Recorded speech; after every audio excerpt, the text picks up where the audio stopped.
In this, the third edition of Hursley Park, we hear from Jack Hockley on organisation changes, we visit Millbrook, and we follow Hampshire's civic leaders as they tour the Hursley laboratories. We also, as promised in the last programme, look at the trees and landscape around the site, and we visit a community event. But first we hear from Jack Hockley. In IBM, a new year often signals a new organisation. 1986 will be no exception. You've all heard that Sir Edwin Nixon, after 20 years as head of the IBM UK company, is succeeded by Tony Cleaver. Likewise, our SPD president, Mitchell Watson, was succeeded by Steve Schwartz. And CPD president Jim Patonti was succeeded by Terry Lantenbach. Even more recently, we announced our own reorganisation with the emergence of Entry Systems Division as the guiding force for Phil Austin's people. I regard this as a significant opportunity for Hursley, and we will be covering this in more detail in the next Hursley Park video. You may ask, why reorganise? We heard from Sir Edwin at the CBI conference in November. We need a massive increase in in-house training and a restructuring of our businesses to give more opportunity to managers at an earlier age to take important decisions and to get a feel for risk-taking. It is our ability to restructure and our willingness to accept change that will allow IBM to achieve its corporate goals, to grow with the industry, to exhibit product leadership, to be the most efficient in everything we do, and to sustain our profitability. Well, I believe that the company's strength has always been its ability to manage change. Changing markets, changing economies, and within changing political environments. Managing change, however, is not easy, and 1985 has been a difficult year, but still a year with many Hursley successes. 1986 will be difficult too, certainly in the short term, but I am sure that with your continued support, we will build on our record of successes. One such achievement was the recent release of KICS CMS. At Millbrook, home of the product, we asked if its design was influenced by changing marketplace requirements. Charla Fisk. Partly. Customers requested through Guide, which is one of our big user groups in the States, to have the KICS translator put under CMS. We've given them that, and we've given them more. We've actually given them a test tool as well. And did you use the same development cycle as most other software products? No, we use the streamlined process. It's considered to be fast-path by some. What it does is cut out some of the 2 phases.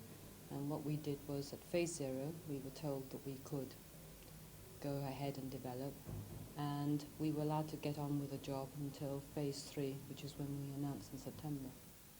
Is KICS CMS different from the previous KICS announcement of release 1.7?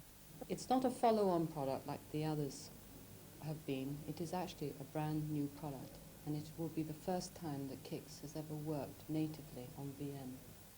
Quite an achievement. Now it's announced, Charla. How do you feel? Pretty good. It's really the culmination of several months' work of actually coding the product and producing it in general. But it's also the start of something else. It's the start of how it's seen in the field and how customers will receive it and use it. And really, it's the start of seeing whether we have a success on our hands or not. So how will the new product be received? We asked Jeff Robinson, CPP manager. Oh, I can be very positive on that point. I've just returned from 2 major customer conferences in the US, and the customers themselves think it will be great. So many customers. What is it about this product that they find so very attractive?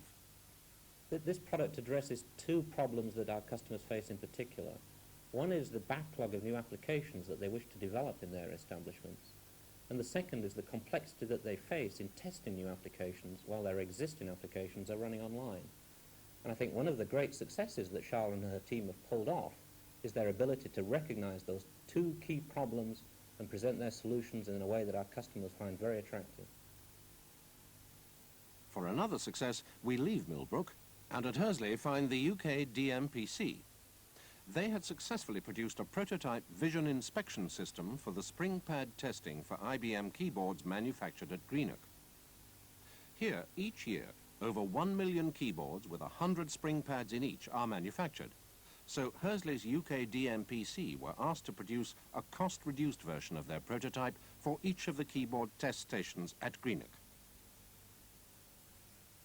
Correct positioning of the springs relative to the pad and each key is critical to long-term performance and reliability.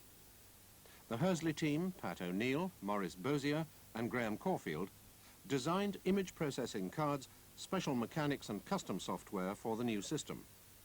A modified PC displays quality control data as well as processing the spring image. The whole project was successfully completed in less than 4 months. The robotics laboratory also featured in the tour of Hursley given to Hampshire Civic leaders on November the 5th. Accompanied by their chief executives, they were welcomed to Hursley by Laboratory Operations Manager Howard Crouch before their tour of the laboratories. They saw not only robotics, but also engineering drawing using CAD-AM and the IBM 5080 and a 3270 PCGX. The AT version of which was used to show computer graphics in a later demonstration. IBM is one of Hampshire's major private employers with almost 8,000 employees in the county. Our visitors were reminded of the contribution IBM makes to the community. These visits are an annual event and each year brings a fresh group newly elected.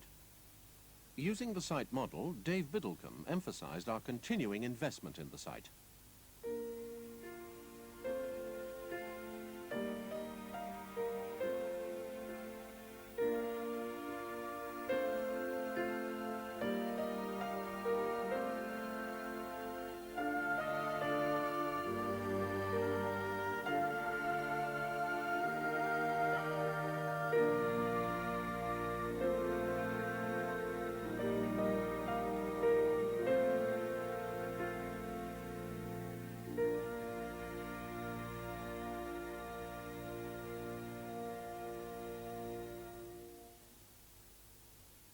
Certainly a beautiful environment, but one we need to care for with continuing investment in planting and maintenance. It is, however, a twofold investment. It improves our quality of life with careful and well-planned conservation activity, whilst establishing a good reputation with local planning and conservation authorities. A sound foundation for site improvements and future expansion. There have been occasional failures, however. Some of the tulip trees planted on the south lawn to replace our much-missed elms have not prospered. The gardening staff will be replacing these with trees of 35 centimetres girth and over 6 metres in height to give them a good start. To find trees of this quality, we had to go to Germany, as we did for mature conifers, to shield the east wing of D Block from the village. Such concern for our local community was also demonstrated by our loan of the IBM Sports Hall to local charities for their annual Christmas fair. The day raised hundreds of pounds for some 20 local deserving causes. Let's now go back to Jack Hockley. I'd like to take this opportunity to thank you for your dedication and hard work, and say how I look forward to working with you all during the coming year. I also extend the season's greetings to you and your family, and offer my best wishes for 1986. But for the final word, this message from GDDM.